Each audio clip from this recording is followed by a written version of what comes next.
Chief Engineer Thaddeus "Thad" Jong was having what he'd generously call a terrible day, and what others might call an extinction-level event. He stood on the bridge of the U.S. Prometheus, Earth's flagship vessel, staring at the holographic display with what he hoped was an appropriately stoic expression. In reality, he was fighting the urge to laugh hysterically at the absurdity of it all. "Well," he muttered, pushing his wire-rimmed glasses up his nose, "I suppose this is what we get for broadcasting all those reality TV shows into space. They probably thought we were begging to be put out of our misery." Captain Elena Reyes shot him a look that could have frozen helium. "Engineer Zhang, please tell me you have something more constructive to add to this situation." "Oh, I have plenty to add," Captain Thad replied, gesturing at the massive alien vessels that surrounded Earth's defensive fleet like wolves circling particularly unfortunate sheep. For instance, those ships are approximately 4.2 times larger than our largest vessel. Their energy signatures are off the charts, and based on the quantum fluctuations I'm reading, they're probably capable of turning us into very expensive space confetti. The holographic display flickered as another massive ship dropped out of what looked suspiciously like a tear in space-time itself, because apparently the laws of physics were more like polite suggestions to these aliens. "The Arxos Empire demands your immediate surrender," boomed a voice that somehow managed to sound both crystalline and menacing through the ship's comm system. "You have 24 Earth hours to comply. Resistance is." There was a pause, and Thad could have sworn he heard the alien equivalent of someone shuffling through notes, ... inadvisable. "They're not even going with futile," Thad whispered to Lieutenant Park beside him. "Amateur hour in the intimidation department, if you ask me." The massive alien vessels loomed in the viewport, their hulls gleaming with an otherworldly iridescence that made them look like oil slicks in space. Each one was bristling with what Thad's instruments identified as weapon ports, hundreds of them. The U.S. Prometheus, humanity's pride and joy, suddenly felt about as threatening as a rubber duck in a tsunami. Chief Engineer Captain Reyes called out, her voice steady despite the circumstances, "I need options. Preferably ones that don't involve us becoming space confetti." Thad's fingers flew over his holographic interface, data streams reflecting off his glasses. "The good news is, their ships are technological marvels. The bad news is, well, their ships are technological marvels. We're looking at quantum-encrypted communications, shields that probably laugh at our best weapons. And enough firepower to make our nuclear arsenal look like a firecracker display." "You said there was good news," Captain Reyes prompted, one eyebrow raised. "Oh yes," Thad grinned, and it was the kind of grin that had gotten him into trouble all through engineering school. They're marvels of standardization. Every ship is running on exactly the same systems, exactly the same protocols. It's beautiful, really, efficient, perfect. And that helps us how? Captain, in my experience, anything perfect is perfectly vulnerable. We just need to find the right wrench to throw into their works." He paused, watching another alien ship materialize, preferably within the next 23 hours and 47 minutes. The bridge fell silent as the implications sank in. Humanity's fate resting on finding a flaw in an alien armada's standardized systems. Around them, the Arxos ships continued their silent vigil, their weapon ports glowing with barely contained energy. "Well," Thad said, cracking his knuckles, "I always wanted to go down in history. Though I was hoping more for invented faster than light travel, rather than was present for humanity's last stand." Captain Reyes straightened her uniform. "Then let's make sure it's the former. Engineer Zhang, get to work." As Thad hurried off the bridge, he couldn't help but think that if humanity was going to go out, they might as well go out swinging. And maybe, just maybe, they could teach these standardization-loving aliens a lesson about the dangers of perfection. "You want me to hack aliens?" Lieutenant Commander Riley O'Malley stared at Thad across the Prometheus's engineering lab, her mismatched eyes one green, one cybernetic blue, widening in disbelief. "I mean, I've done some crazy things in my life, but this is definitely making the top 3. Think of it as an upgrade from your teenage years of wreaking havoc on Earth's networks," Thad replied, projecting a holographic display of the Arxos fleet's quantum signatures. "Instead of causing chaos in high school databases, you'll be saving humanity. Slight career upgrade, I'd say." Riley ran a hand through her shock of white mohawked hair, a remnant of her less-than-legal past that the military grudgingly tolerated given her expertise. You do realize their tech is probably millions of years ahead of ours, right? This isn't like that time I rickrolled the Pentagon. That was you. Thad's eyebrows shot up. The Joint Chiefs were humming "Never Gonna Give You Up" for weeks. Focus, Zhang. We've got Riley checked her neural interface, 22 hours before we're all speaking Arxos, assuming they let us live at all. Thad manipulated the holographic display, zooming in on the quantum frequency patterns emanating from the alien fleet. Look at this. Every ship, same quantum signature, same protocols, same everything. It's like they're running on space Windows, and every single vessel is using the exact same version. Riley's cybernetic eye whirred as she processed the data. No variation at all? That's actually kind of insane. Even our most standardized systems have some differences, some personality. Exactly, Thad grinned. They've achieved perfect standardization across their entire fleet. And perfection. Is perfectly vulnerable, Riley finished, already pulling up her custom interface. Her fingers danced across the holographic keyboards as lines of code, both human and alien, streamed past.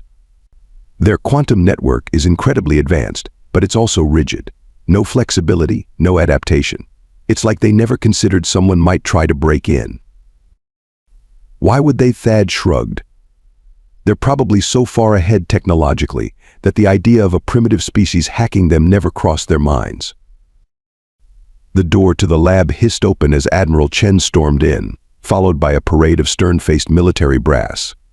Engineer Zhang, explain to me why you've pulled our top cyber warfare specialist from the defense preparations to pursue some harebrained hacking scheme. Riley didn't even look up from her work. With all due respect, Admiral, those defense preparations are about as useful as a paper umbrella in a supernova. Their tech outclasses ours in every way except one: they have no concept of chaos. We're supposed to bet humanity's survival on that. General Santos scoffed. On the idea that these aliens are too organized. No, Thad interjected, pulling up a new simulation. We're betting on humanity's greatest strength, our ability to create absolute chaos in the most elegant ways possible. Look at this. The simulation showed a cascade effect through the Arxos fleet's systems. Their standardization means one vulnerability becomes every vulnerability. Riley's already found 3 potential entry points in their quantum protocols. They're using a base 12 system that leaves gaps in their quantum encryption every time they communicate between ships. Riley's cybernetic eye glowed brighter as she worked. It's like they built the most advanced fortress in the universe but left all the doors connected to the same lock. Break one. Break them all, Thad finished. Admiral Chen pinched the bridge of his nose. And your plan is what, exactly? To send them a quantum virus. Better, Riley grinned, and there was something of her old black hat days in that expression. We're going to use their own protocols against them. Every ship in their fleet is sending constant verification signals to every other ship. It's how they maintain their perfect formation, their perfect coordination. But what happens if we introduce a little imperfection? The simulation showed the Arxos ships turning their weapons on each other, their perfect formation dissolving into chaos. The military leadership stared in stunned silence. This is insane, General Santos muttered. You want to bet everything on a hack? What happened to good old-fashioned military strategy? Good old-fashioned military strategy went out the window when they showed up with ships that could turn planets into asteroids, Thad replied. Sometimes the best defense is a really good offense. Or in this case, a really good set of coding skills from someone who once managed to reprogram every traffic light in London to play Simon Says. Riley shot him a look. That was never proven. You have 2 hours, Admiral Chen said finally, his expression grim. 2 hours to show me this isn't just a fantasy. After that, we proceed with conventional military response. As the brass filed out, Riley cracked her knuckles. 2 hours to hack an alien civilization. No pressure. Hey, Thad said, pulling up more data on the Arxos quantum networks. At least if we fail, no one will be around to criticize our methods. That's the spirit, Riley laughed, her fingers already flying across multiple interfaces.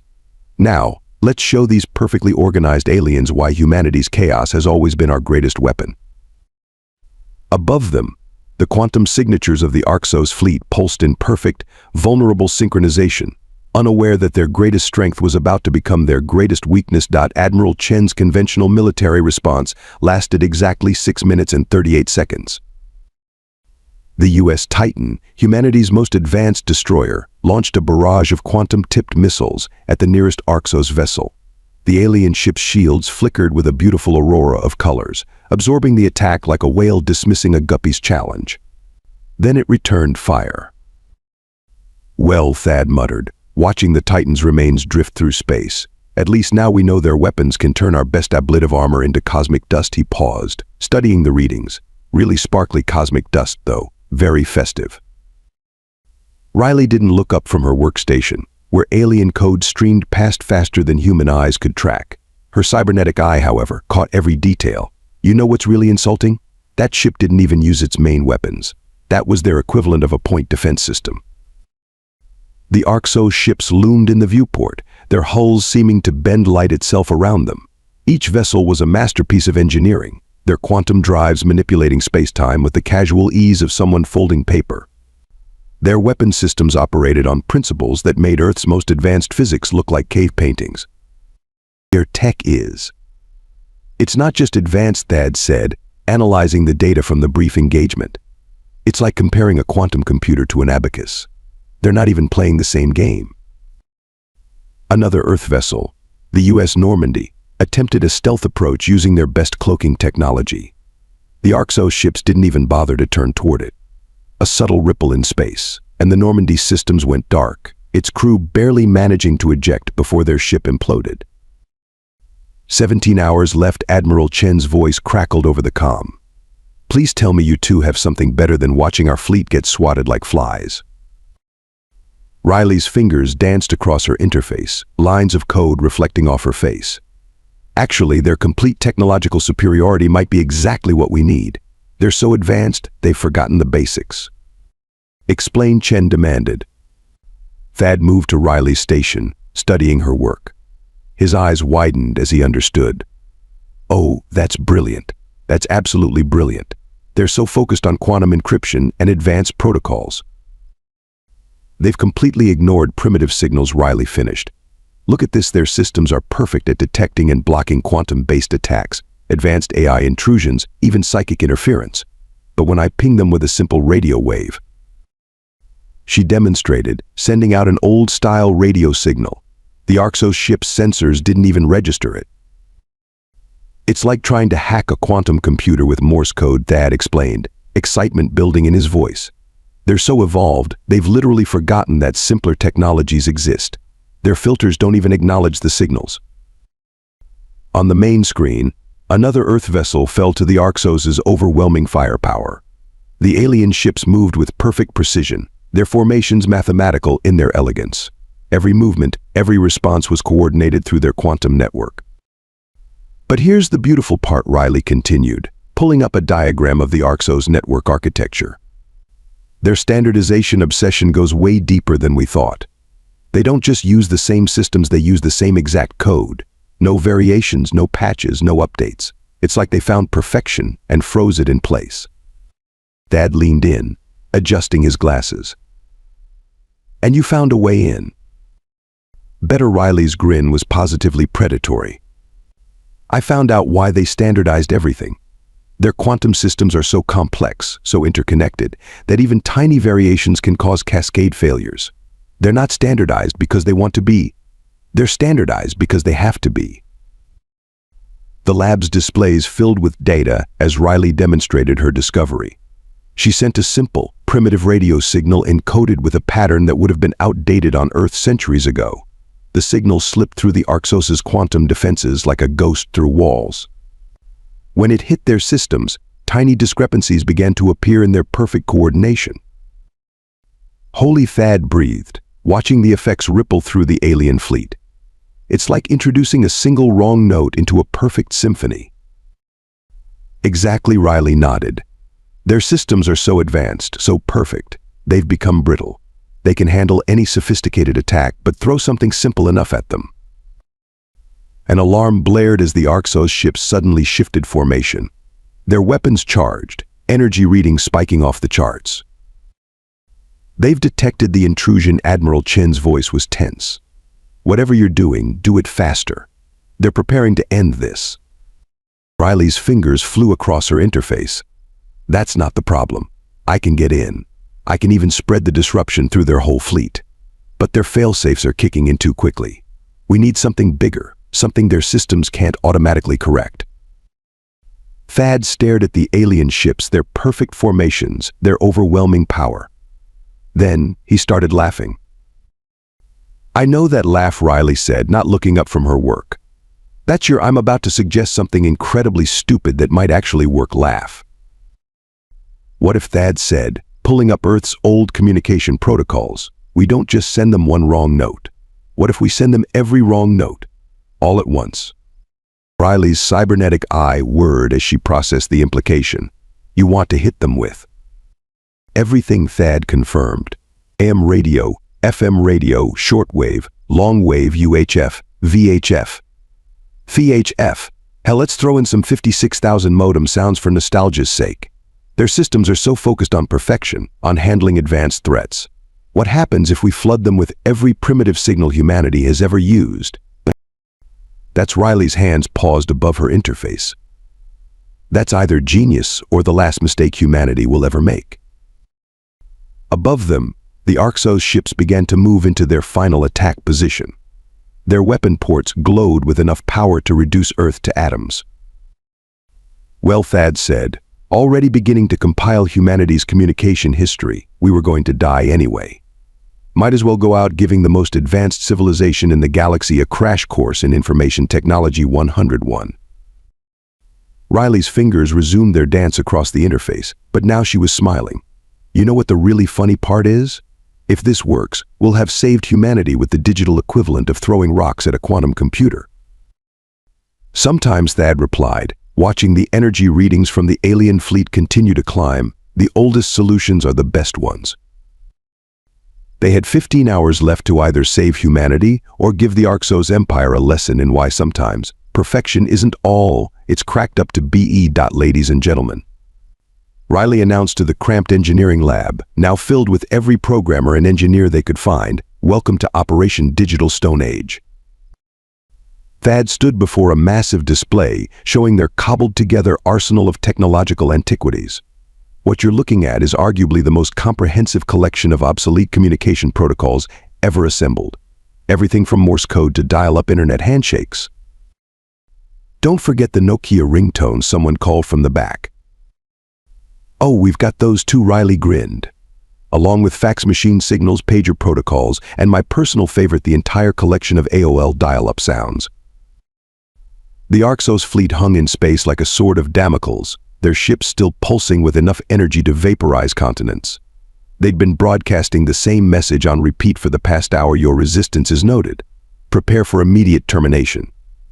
Real conversationalists, these aliens, Thad muttered, adjusting their transmission array. Now, everyone remember your assignments. We're going to hit them with everything, but it has to be synchronized. Their systems may be rigid, but they're fast.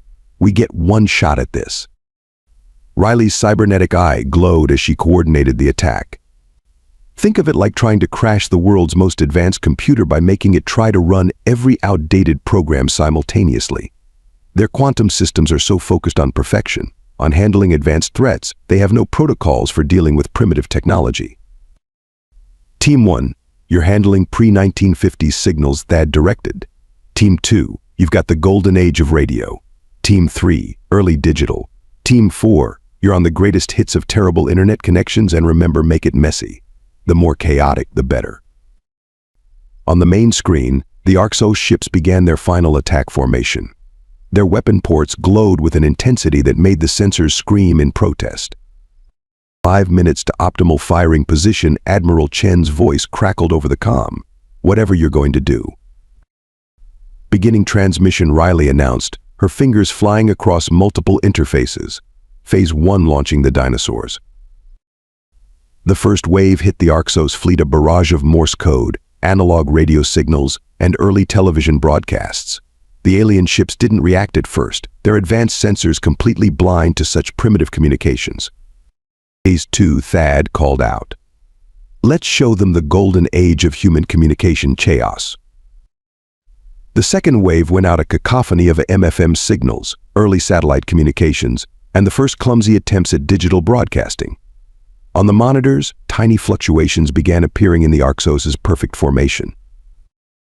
"They're noticing something's wrong," Riley reported, her cybernetic eye tracking the minute changes in their quantum signatures. "Their systems are trying to process the signals but can't categorize them. It's like watching a supercomputer try to run a program written for an abacus." Phase 3, Thad commanded. "Give them the full digital revolution." The engineering teams unleashed a tsunami of dial-up sounds, early internet protocols, and corrupted data packets. The Arxos ship's perfect formation began to waver as their standardized systems struggled to handle the flood of incomprehensible information. "Their quantum network is experiencing cascading errors," Riley announced, excitement creeping into her voice. "They can't ignore the signals anymore, but they can't process them either. It's creating gaps in their standardization." The alien fleet's weapon ports flickered, their energy readings becoming erratic. A message blasted across all frequencies: "Cease your primitive interference. Your resistance is futile and incomprehensible." "Oh, they haven't seen incomprehensible yet," Thad grinned. "Final phase, everyone. Let's give them everything we've got. Every failed protocol, every broken code, every digital mistake humanity has ever made. Send it all." The engineering lab erupted into activity as they launched their final assault. Decades of humanity's messiest, most inefficient communication attempts slammed into the Arxos fleet's quantum network. Binary garbage, corrupted packets, fragmented code, a digital representation of humanity's chaotic evolution of communication technology. On the main display, the alien ships began to move erratically. Their perfect formation dissolved as their standardized systems tried desperately to process the overwhelming flood of primitive signals. "Their quantum network is destabilizing," Riley reported, her fingers never stopping their dance across the interfaces. "The standardization is breaking down.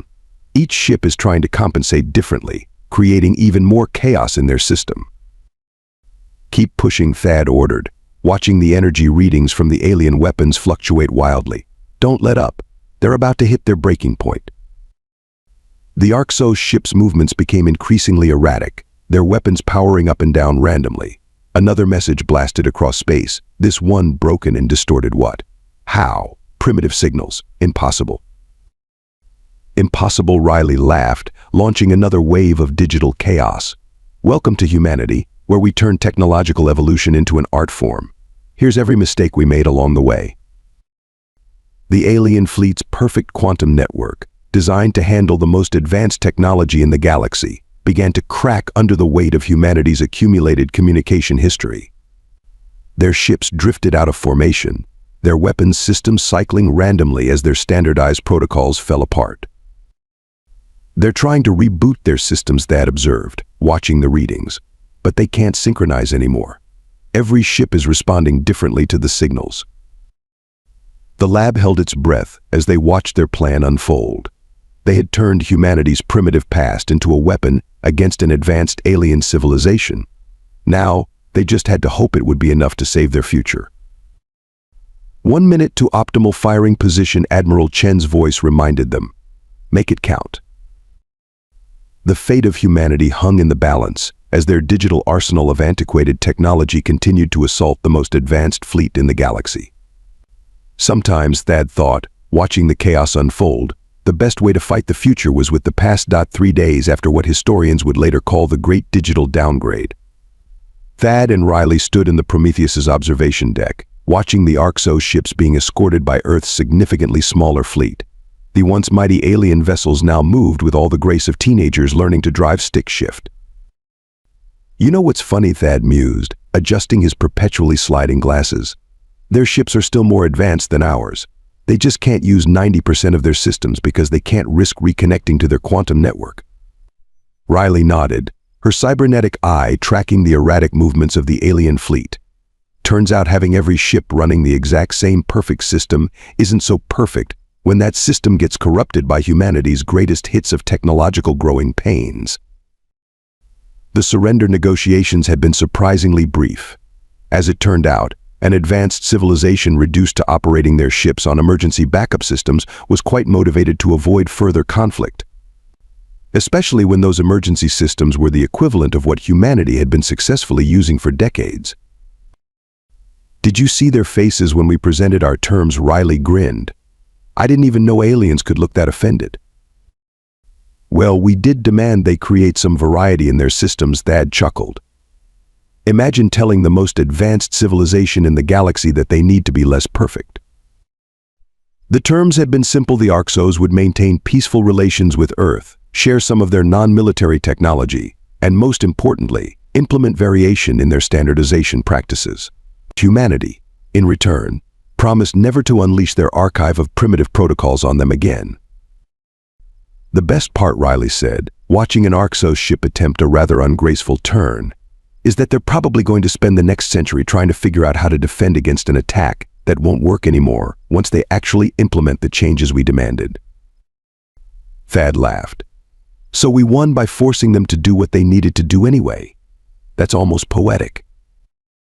Below them, Earth continued its rotation, blissfully unaware of how close it had come to destruction, or how it had been saved by the digital equivalent of throwing rocks at a quantum computer.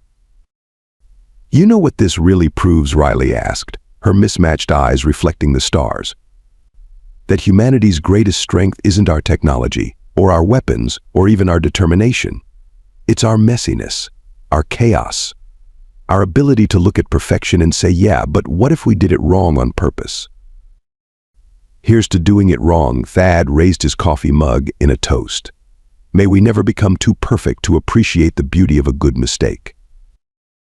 As they watched the Arxos fleet limp away, their perfect standardization now their greatest weakness, neither of them could help but appreciate the irony. In trying to force humanity to submit to their perfect order, the Arxos had instead learned a vital lesson about the power of imperfection. Sometimes, the best way to advance wasn't to strive for perfection, but to embrace the chaos that came with growth. And nobody, as Earth had just proved, did chaos quite like humanity.